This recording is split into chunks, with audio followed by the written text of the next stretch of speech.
નમસ્તે વિદ્યાર્થી મિત્રો, ઓમ ટ્યુશન ક્લાસીસમાં આપણું સ્વાગત છે.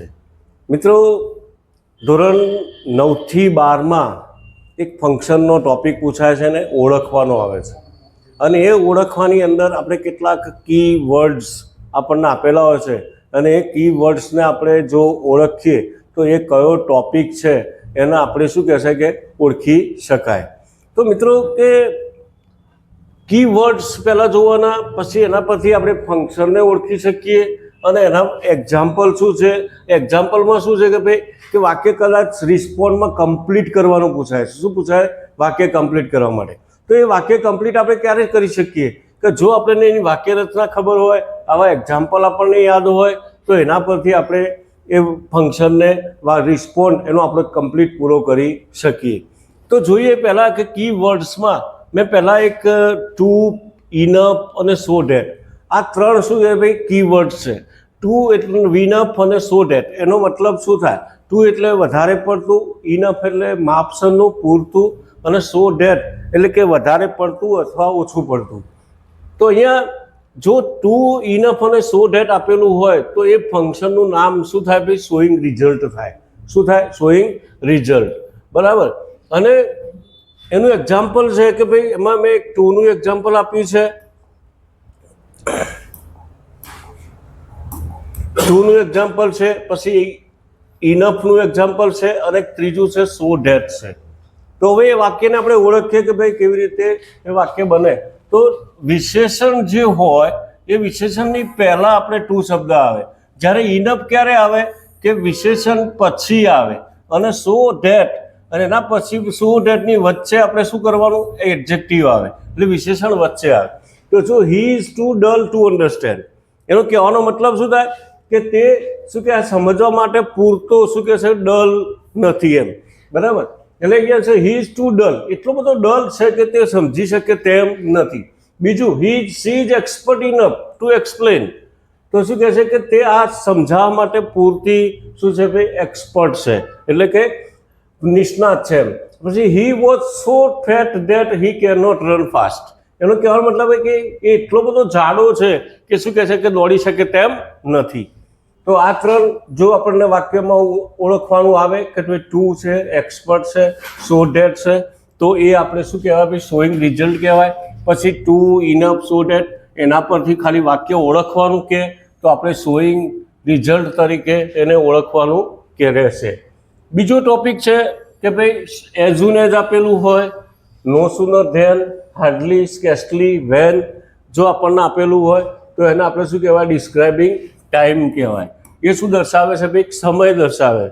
અહીંયા મેં બે એક્ઝામ્પલ આપેલા છે કે as soon as the teacher entered the class the student stood up. તો ભાઈ જેવા શિક્ષક વર્ગમાં પ્રવેશ્યા કે વિદ્યાર્થીઓ ઊભા થયા. તો અહીંયા આપણે શાના પરથી ઓળખી શકાય કે ભાઈ એઝ સુન એઝ, આ વાક્ય રચના પણ છે કે ભાઈ એઝ સુન એઝ ભાઈ કરતા પછી ક્રિયાપદનું ભૂતકાળનું રૂપ આવે અને પછી પાછળ પણ કરતા પ્લસ ભૂતકાળનું રૂપ આવે. જ્યારે નો સુનર આવે ત્યારે ડીડનો ઉપયોગ થાય. શાનો ઉપયોગ થાય ભાઈ? ડીડનો ઉપયોગ થાય. અને પછી ધેન વડે વાક્ય જોડાતું હોય છે. તો એઝ સુન એઝ, નો સુનર, હાર્ડલી, સ્કેર્સલી અને એને વેન વડે જોડવાનું, નો સુનર ને ધેન વડે જોડેલું હોય છે. તો સમજવાનું કે ભાઈ આ ડિસ્ક્રાઇબિંગ ટાઈમ છે. બીજું though, but, yet, still, however, as, in spite of, despite, આ બધા જે કીવર્ડ છે એ કીવર્ડને ફંક્શનમાં ઓળખવાનું આવે તો એને આપણે શોઈંગ કોન્ટ્રાસ્ટ કહેવાય. શું કહેવાય ભાઈ? Showing contrast. કોન્ટ્રાસ્ટનો મતલબ શું થાય? વિરોધાભાસ. તો એમાંના કેટલાક ઉદાહરણ મેં તમને આપેલા છે કે ધો હી વોઝ ઇલ, જો કે તે બીમાર હતો છતાં પણ હી વેન્ટ ટુ સ્કૂલ, તે સ્કૂલે ગયો. તો આ જે ક્રિયા પ્રથમ ક્રિયા છે એના અનુસંધાનમાં બીજી ક્રિયા શું બતાવે? વિરોધ દર્શાવે. તો એ વખતે આપણે શાનો ઉપયોગ કરીએ? Showing contrast. પછી હાઉએવર, હાઉએવર વાપરીએ તો પણ એનો મતલબ થાય તેમ છતાં. અહીંયા શું વાપર્યું ભાઈ? વિલ વાપર્યું અને ઇલ વાપર્યું. પણ અહીંયા શું છે કે હાઉએવર પછી ઇલ કેમ આવ્યું કે વિશેષણ આવે. શું આવે? વિશેષણ. હી વોઝ કરતા ક્રિયાપદ પાછળ આવે અને હી વેન્ટ ટુ સ્કૂલ. પછી ઇન્સ્પાઇટ ઓફ પછી શું આવે કે સંબંધક વિભક્તિનું રૂપ આવે. કયું રૂપ આવે? સંબંધક. ઇન્સ્પાઇટ ઓફ હિઝ બિંગ ઇલ, તે માંદો હોવા છતાં હી વેન્ટ ટુ સ્કૂલ, તે સ્કૂલે ગયો. તો એક વાક્યના અનુસંધાનમાં બીજું વાક્ય વિરોધ દર્શાવતું હોય ત્યારે એને શોઈંગ કોન્ટ્રાસ્ટ કહી શકાય. અને એને ઓળખવાના શબ્દો પણ કહી દીધા કે ભાઈ though, but, yet, still, however, as, સી, ઇનસ્પાઇટ ઓફ, ડિસ્પાઇટ, આ બધા શબ્દો શું છે? શોઈંગ કોન્ટ્રાસ્ટ બતાવે છે. બીજું આગળ in order to, with a view to, so that, આ શું દર્શાવે કે પર્પઝ બતાવે. પર્પઝ એટલે શું? હેતુ, બરાબર. અને એના વાક્યો છે કે ભાઈ they went to market in order to buy books. They went to market in order to, તો અહીંયા મેં કયા શબ્દનો ઉપયોગ કર્યો? in order to નો ઉપયોગ કર્યો, બરાબર. પછી બીજું she goes to library with a view to, શું ભાઈ? રીડિંગ, વાંચવાના હેતુથી શું કહેશે કે લાઇબ્રેરી જાય છે. ત્રીજું he helped me, એને મને મદદ કરી કે જેથી કરીને so that I might get more marks, કે જેથી કરીને હું વધારે માર્ક્સ મેળવી શકું. તો આની અંદર આપણે શાનો ઉપયોગ કર્યો? so that નો ઉપયોગ કર્યો. તો વાક્ય કમ્પ્લીટ કરવાનું પૂછાય તો આવા આ રીતે એનો આપણે શું ઇન ઓર્ડર ટુ નો ઉપયોગ કરી શકીએ, વિથ અ વ્યૂ ટુ નો ઉપયોગ કરી શકીએ, સો ડેટ નો ઉપયોગ કરી શકીએ, બરાબર. ઇન ઓર્ડર ટુ નો ઉપયોગ કરીએ તો પાછળ ક્રિયાપદનું મૂળ રૂપ જ આવે.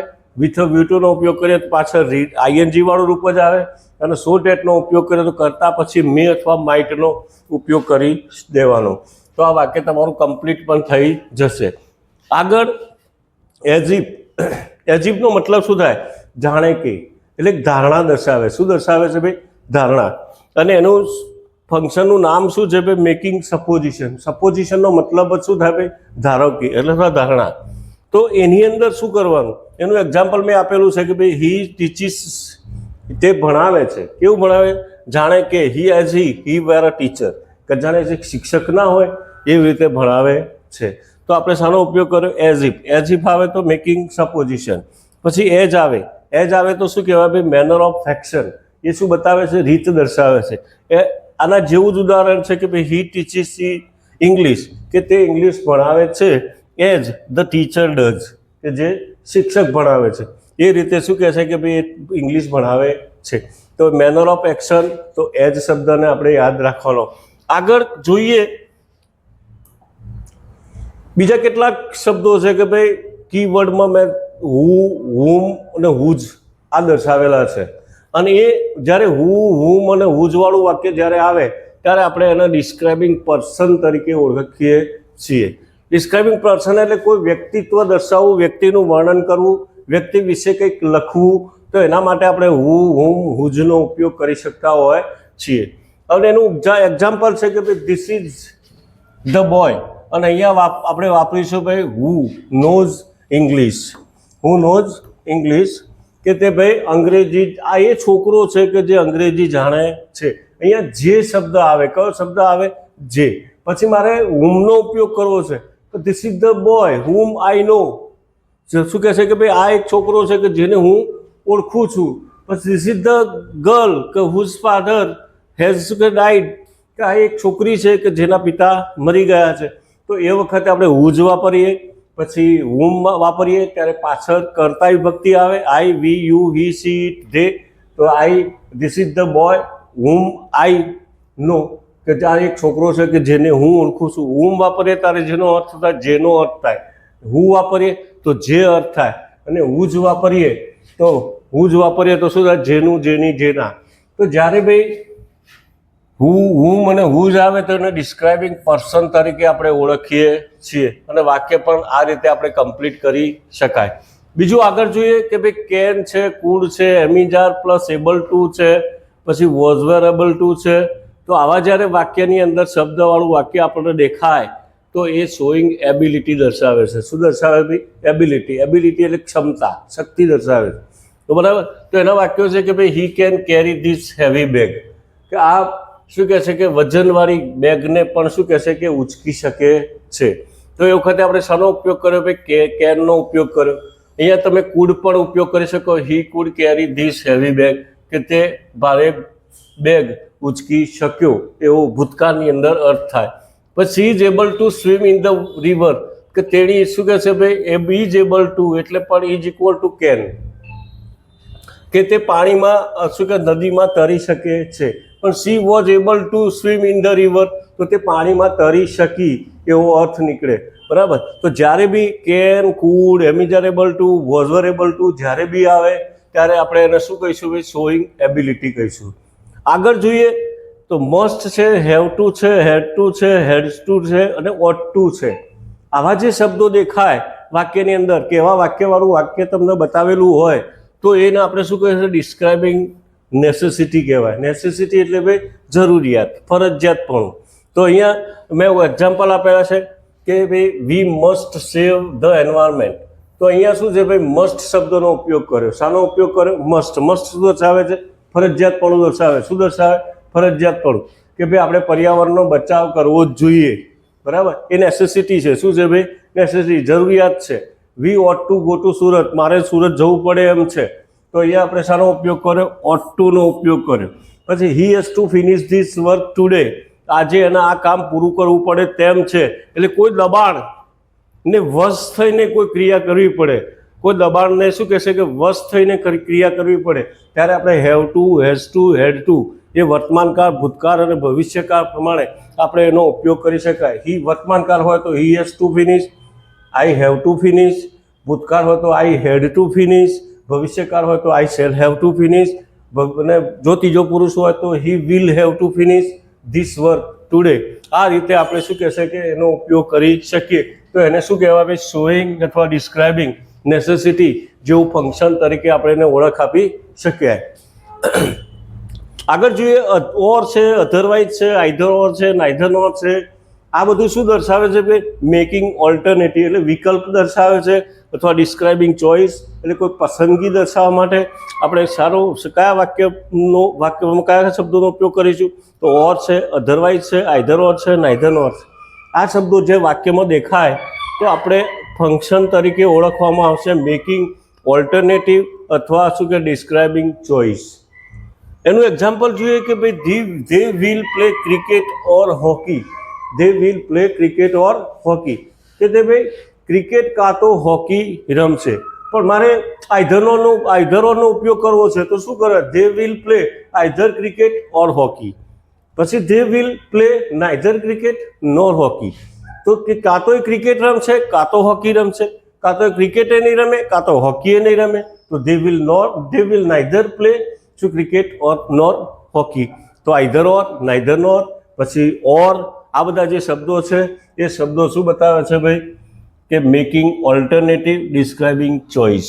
બીજું અધરવાઇઝ શબ્દનો ઉપયોગ કરવો છે કે ભાઈ તો શું કહે છે કે અધરવાઇઝ શબ્દનો પણ આપણે ઉપયોગ કરી શકીએ કે ભાઈ સીટ સાયલેન્ટલી, ચૂપચાપ બેસો. Otherwise you can go out, નહીં તો તમે બહાર જઈ શકો છો. તો એ વખતે પણ શું કહે છે? તમે મેકિંગ ઓલ્ટરનેટિવ અથવા ડિસ્ક્રાઇબિંગ ચોઇસનો ઉપયોગ કરી શકો.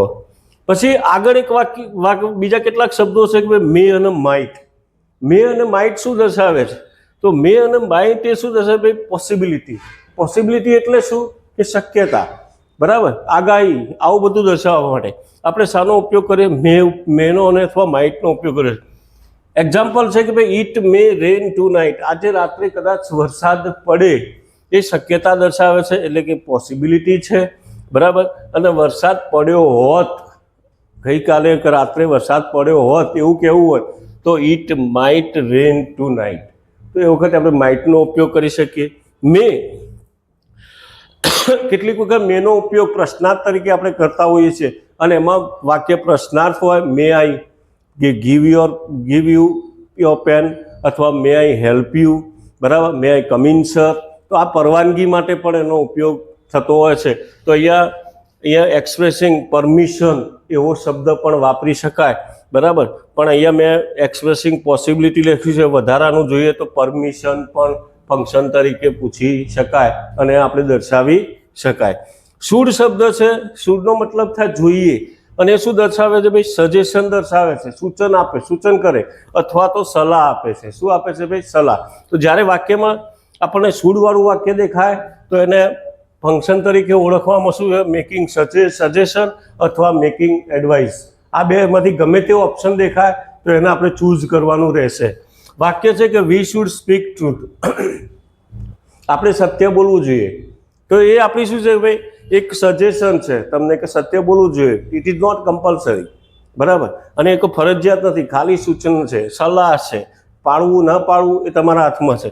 બરાબર, એટલે શું કે વી શુડ સ્પીક ટ્રુથ. પછી બીજું છે લેટ. લેટનો મતલબ શું થાય? લેટ એટલે ભાઈ પ્રપોઝલ, કોઈ દરખાસ્ત દર્શાવી હોય, કોઈને આપણે દરખાસ્ત કરતા હોય ત્યારે લેટવાળું વાક્ય હોય છે, અને જ્યારે લેટવાળું વાક્ય હોય ત્યારે ફંક્શન તરીકે ઓળખવાનું આવે તો શોઈંગ પ્રપોઝલ તરીકે આપણે ઓળખાવી શકાય કે lettuce start a new project. શું કહે છે ભાઈ? Lettuce start a new project, કે ચાલો નવો પ્રોજેક્ટ શરૂ કરીએ. તો આ એક દરખાસ્ત મૂકી. શું મૂકી ભાઈ? દરખાસ્ત મૂકી. તો એના માટે આપણે શું કહીશું ભાઈ? શોઈંગ પ્રપોઝલ અને લેટનો ઉપયોગ કરી શકાય. આગળ જોઈએ, એજ એજ, સો એજ, એડજેક્ટિવ પ્લસ ધેન, પછી ધ, પછી એડજેક્ટિવ પ્લસ EST, પછી ધ આર્ટિકલ હોય, વન ઓફ ધ આપ્યું હોય, પાછળ એડજેક્ટિવ આપેલું હોય. તો આ શું દર્શાવે? Showing comparison. કોઈ પણ ડિગ્રીનું વાક્ય હોય, જ્યારે પણ કોઈ પણ ડિગ્રીનું વાક્ય આપણને પૂછાય તો એ શોઈંગ કમ્પેરિઝન તરીકે એને આપણે ઓળખવાનું રહેશે. તો અહીંયા મેં કેટલાક ઉદાહરણ આપે છે. તો અહીંયા છે કે he is as toll as C. તે શું કહે છે? તેણીના જેટલો જ ઊંચો છે. તો પોઝિટિવ ડિગ્રી હોય તો જેટલું જેવો શબ્દ આવે, કમ્પેરેટિવ ડિગ્રી હોય તો કરતા શબ્દ આવે, અને જો સુપરલેટિવ ડિગ્રી હોય તો સૌથી શ્રેષ્ઠ દર્શાવવામાં આવે, તો એને સુપરલેટિવ ડિગ્રી કહેવામાં આવે છે. તો અહીંયા બીજું છે કે ભાઈ હી ઇઝ ટોલર ધેન. તો અહીંયા ટોલર આપ્યું છે, પાછળ ધેન આપ્યું છે, અને પાછળ કરતા વિભક્તિ જ આવે એટલે સી મૂક્યું છે. તો તે તેણીના કરતા ઊંચો છે. તો આવું વાક્ય પણ આપણે એને કમ્પ્લીટ કરી શકાય. કમ્પેરિઝનમાં તમને કોઈ પોઝિટિવ કે કમ્પેરેટિવ કે સુપરલેટિવનું વાક્ય કમ્પ્લીટ કરવાનું આવે તો આપણે આ વાક્ય, બધી વાક્ય રચનાઓ છે એ વાક્ય રચના પ્રમાણે તમે વાક્ય કમ્પ્લીટ કરી શકો. બીજું એક વાક્ય છે કે ભાઈ he is the cleverest boy. તો એ સુપરલેટિવનું વાક્ય છે, પણ આપણે જ્યારે ઓળખવાનું આવે ત્યારે એક જ વાક્ય, એક જ શબ્દ મૂકવાનો, શોઈંગ કમ્પેરિઝન. કોઈ પણ વસ્તુ હોય કે કોઈ પણ વ્યક્તિ હોય, બંને માટે વાક્ય પૂછેલું હોય તો શોઈંગ કમ્પેરિઝન જેવું ફંક્શન તરીકે આપણે ઓળખવાનું રહેશે. He is one of the cleverest boy. ઘણા બધા જે છોકરાઓ છે એમાંનો એક ક્લેવરેસ્ટ છોકરો છે. કોણ? હિરેન. તો અહીંયા શું કે વન ઓફ ધ આવે, ક્લેવરેસ્ટ આવે, ટોલર પછી ધેન આવે, એજ આવે, સો એજ આવે, ત્યારે એને શોઈંગ કમ્પેરિઝન તરીકે ઓળખવામાં આવે છે. બીજું વેન છે, વાઇલ છે, એજ છે, 7 o'clock એટલે કોઈ સમય છે. આવું જ્યારે દર્શાવવામાં આવે કે આવા વાક્યની અંદર આવા બધા શબ્દોનો જ્યારે ઉપયોગ કરેલો હોય તો એને ડિસ્ક્રાઇબિંગ ટાઈમ તરીકે ઓળખવામાં આવે છે. એ શું દર્શાવે છે ભાઈ? સમય દર્શાવે છે. અને એના વાક્યો છે કે વેન સી કોલ્ડ મી. જેવો તેણીએ મને બોલાવ્યો તો શું કહે છે? I reach there. હું ત્યાં પહોંચી ગયો. While he was reading. જ્યારે તે વાંચતો હતો, ધ ડોરબેલ રિંગ. તો દરવાજે ઘંટડી વાગી. તો વેન છે, વાઇલ છે, પછી કોઈ સમય આપેલો હોય કે ભાઈ હી રીચીઝ ધ સ્કૂલ એટ 7 o'clock. 7 વાગે સ્કૂલે પહોંચે છે. તો એ વખતે પણ એ ડિસ્ક્રાઇબિંગ ટાઈમ જ સૂચવે છે. બીજું કેટલાક શબ્દો છે ભાઈ, good morning, thank you, congratulation, what an idea, how stupid. આવા શુભેચ્છા દર્શક જે શબ્દો આપણને આપેલા હોય, બરાબર, તો એ વખતે આપણે શોઈંગ નાઇસટીઝ અથવા પ્લેઝન્ટ્રીઝ આવા શબ્દો, આવા ફંક્શન તરીકે એને આપણે ઓળખી શકીશું. અને ઉદાહરણ છે good morning, nice to meet you, thank you, congrats, congratulation. બરાબર, આવા શબ્દોથી આપણે એના શું કહે છે કે ભાઈ ફંક્શનમાં આપણે શોઈંગ નાઇસટીઝ તરીકે અથવા પ્લેઝન્ટ્રીઝ તરીકે એને ઓળખાવી શકાય. બીજા કેટલાક શબ્દો છે કે ભાઈ always, often, ever, never, sometimes, usually, generally. આ બધા શું કહે છે કે શબ્દો છે ને એ સાદા વર્તમાનકાળની અંદર પૂછાતા હોય છે. પણ આ શબ્દોથી જો વાક્ય આપણને આપેલું હોય તો એને ડિસ્ક્રાઇબિંગ એક્શન તરીકે આપણે ઓળખીએ છીએ. તો એક્ઝામ્પલ છે કે he always goes to temple. તે હંમેશા શું કહે છે કે મંદિરે જાય છે. તો મેં ઓલવેઝનો ઉપયોગ કર્યો તો ઓલવેઝ ઉપરથી ખબર પડે કે શું ડિસ્ક્રાઇબિંગ એક્શન છે. પછી હી નેવર સ્પીક્સ અ લાય. તે કદી જૂઠું બોલતો નથી. તો અહીંયા મેં નેવરનો ઉપયોગ કર્યો. સમટાઈમ્સનો ઉપયોગ કર્યો છે કે sometimes they do not do homework, કે તેમનું હોમવર્ક કરતા નથી. સમટાઈમ્સ એટલે કેટલીક વાર. બરાબર, તો આ બધા શબ્દોથી વાક્ય પણ તમે કમ્પ્લીટ કરી શકો અને એને ઓળખવાનું આવે તો ડિસ્ક્રાઇબિંગ એક્શન તરીકે આપણે ઓળખી શકીએ. એન્ડ કોઈ પણ વાક્યમાં બે વાક્યો જોડેલા હોય અને એમાં એન્ડ શબ્દનો હોય અને એમાં મોટાભાગે આજ્ઞાર્થ વાક્યો હોય. કયા વાક્યો હોય? આજ્ઞાર્થ વાક્યોને જોડેલા હોય તો ડિસ્ક્રાઇબિંગ પ્રોસેસ કહેવાય. શું કહેવાય? Describing process. તો અહીંયા મેં વાક્ય આપ્યું છે કે ઓપન યોર બુક, તમારી બુક ખોલો અને શું કે એન્ડ સ્ટાર્ટ રીડિંગ, અને શું કહે છે કે ભાઈ વાંચવાનું શરૂ કરો. તો એક ક્રિયામાંથી બીજી ક્રિયા શું કરે છે? ઉમેરો કરે છે અને બીજી ક્રિયા પ્રોસેસ કરવાનું કહે છે.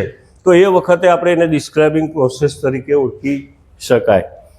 બીજા કેટલાક શબ્દો કે યસ્ટરડે છે, લાસ્ટ વીક છે, લાસ્ટ મંથ છે, લાસ્ટ યર છે, અથવા કોઈ કરતા પ્લસ ભૂતકાળનું રૂપ આપેલું હોય તો એને આપણે શું કહેવાય? Past event. પાસ્ટ ઇવેન્ટ એટલે ભૂતકાળની ક્રિયા દર્શાવવી, બરાબર? કોઈ ભૂતકાળનો પ્રસંગ દર્શાવવો. તો એ શું બતાવે? ભાઈ આ બધા યસ્ટરડે આપેલું હોય, લાસ્ટ વીક આપ્યું હોય, લાસ્ટ મંથ, લાસ્ટ યર આપ્યું હોય, સબ્જેક્ટ પ્લસ કોઈ ક્રિયાપદનું ભૂતકાળનું રૂપ આપેલું હોય તો એને આપણે શું કહેવાય? ભાઈ પાસ્ટ ઇવેન્ટ અથવા સિમ્પલ પાસ્ટ ટેન્સ તરીકે પણ ઓળખી શકાય. અને એમાં કેટલાક મેં ઉદાહરણ આપેલા છે કે he bought a new computer, તેને એક નવું કોમ્પ્યુટર ખરીદ્યું, તો આ ભૂતકાળનું વાક્ય થયું. પછી બીજું he visited the zoo last month, તો આપણે લાસ્ટ મંથ પરથી ઓળખી શકાય. પછી ભૂતકાળના રૂપ પરથી પણ આપણે ઓળખી શકીએ કે આ પાસ્ટ ઇવેન્ટ દર્શાવે છે. આગળ WH ક્વેશ્ચન. કોઈ પણ WH ક્વેશ્ચન એટલે કે વોટ છે, વેર છે, વેન છે, વાય છે, હાઉ મચ છે, હાઉ મેની છે, હુમ છે, બરાબર? આવા WH ક્વેશ્ચનથી કોઈ વાક્ય આપણને દર્શાવેલું હોય તો એને ઓળખવું હોય તો એના માટે કયો શબ્દ છે? ભાઈ સિકિંગ ઇન્ફોર્મેશન અથવા ઇન્ક્વાયરી એઝ નેચર તરીકે આપણે ફંક્શન ઓળખી શકીએ. ઉદાહરણ આપ્યું છે કે વેર ડુ યુ લીવ, તમે ક્યાં રહો છો, આવું વાક્ય આપેલું હોય તો એને આપણે ઓળખવાનું શું? ભાઈ સિકિંગ ઇન્ફોર્મેશન. પછી what did you bring for me અથવા બ્રિંગ મી ફોર, તો મારા માટે તમે શું લાવ્યા, બરાબર? તો એ વખતે પણ આપણે શાનો ઉપયોગ કર્યો? WH ક્વેશ્ચનનો ઉપયોગ કર્યો. અહીંયા પણ WH ક્વેશ્ચનનો ઉપયોગ કર્યો. તો WH ક્વેશ્ચનનો વાક્યમાં ઉપયોગ કરેલો હોય તો એને આપણે શું કહેવાય? સિકિંગ ઇન્ફોર્મેશન અથવા ઇન્ક્વાયરી એઝ નેચર, બરાબર? આગળ ઇફ અને અનલેસ આપેલું હોય. શું આપ્યું હોય? ઇફ અને અનલેસ. તો શોઈંગ કન્ડિશન, એને શું બતાવે? શરત દર્શાવે. શું દર્શાવે? શરત. તો ઇફ અને અનલેસ વાળું વાક્ય જ્યારે બી આવે તો આપણે શું કહેવાય? Showing condition. પણ જો આની અંદર ભૂતકાળનું વાક્ય આપેલું હોય તો showing condition in the past અથવા પાસ્ટ કન્ડિશન, એવો શબ્દ, એવો આપણે એક્શન તરીકે પણ, ફંક્શન તરીકે પણ આપણે એને ઓળખી શકીએ. તો ઇફ યુ વોક ફાસ્ટ તો યુ વિલ ફેલ. જો તમે યુ વોક ફાસ્ટ તો યુ વિલ ફોલ, તમે જો ઝડપથી ચાલશો તો પડી જશો. અનલેસ યુ વર્ક હાર્ડ, જો તમે સખત મહેનત નહીં કરો તો શું કે યુ વિલ ફેલ, તમે નપાસ થશો. પણ જો તમને if you had walked fast, જો તમે ઝડપથી ચાલ્યા હોત તો યુ વુડ હેવ ફોલ, બરાબર? તો એ વખતે આપણે શું કહેવાય? ભાઈ કન્ડિશન ઇન ધ પાસ્ટ એ પણ લખી શકાય. પછી હાઉ મેની અને હાઉ મચ, આ બે જે શબ્દો છે એ શું દર્શાવે છે? ભાઈ હાઉ મેની એક નંબર દર્શાવે છે, મચ એ શું બતાવે છે? ક્વોન્ટિટી દર્શાવે છે.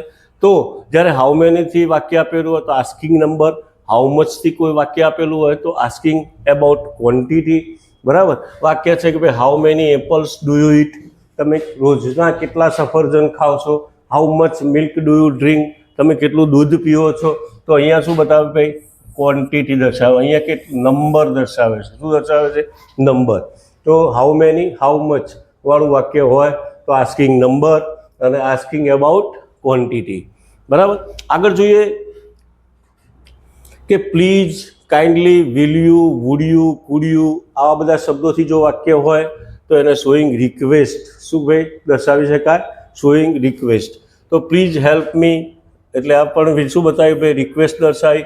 Would you give me your number, તમે તમારો નંબર આપી શકશો. Would you show me your address, તમારું એડ્રેસ કહી શકશો, બરાબર? તો એ શું દર્શાવે છે? ભાઈ શોઈંગ રિક્વેસ્ટ દર્શાવે છે. પછી યસ્ટરડે કોઈ સિઝન આપ્યું હોય, સમર, વિન્ટર, પછી since, for, on, January, evening, આવા બધા જો શબ્દો આપેલા હોય તો એના ડિસ્ક્રાઇબિંગ ટાઈમ અથવા સ્પેસિફાઈંગ ટાઈમ તરીકે આપણે ફંક્શન ઓળખાવી શકીએ. અહીંયા હી મેટ મી યસ્ટરડે, તો યસ્ટરડે પરથી આપણને ખબર પડે કે ભાઈ આ શું દર્શાવે છે? સમય દર્શાવે છે. તો ડિસ્ક્રાઇબિંગ ટાઈમ અથવા સ્પેસિફાઈંગ ટાઈમ. તરીકે ઓળખાવી શકાય. હી હેઝ બીન, જ્યારે પણ હેઝ બીન પ્લસ આઈએનજી વાળું રૂપ આવે કે હેઝ બીન આવે અને પાછળ જો સીન્સ અને 8 o'clock એવો સમય આપણને આપેલો હોય તો એ શું કહેવાય ભાઈ? સ્પેસિફાઈંગ ટાઈમ અથવા ડિસ્ક્રાઇબિંગ ટાઈમ. બરાબર. બીજું આગળ છે કે ભાઈ સીન્સ અને વેનથી વાક્ય શરૂ થતું હોય. શેનાથી વાક્ય શરૂ થતું હોય? સીન્સ અને વેનથી વાક્ય શરૂ થતું. તો એના માટે પોઈન્ટ ઓફ ટાઈમ છે. શું છે ભાઈ? Point of time. દાખલા કે since when have you been here, તમે અહીંયા ક્યારથી છો? બરાબર.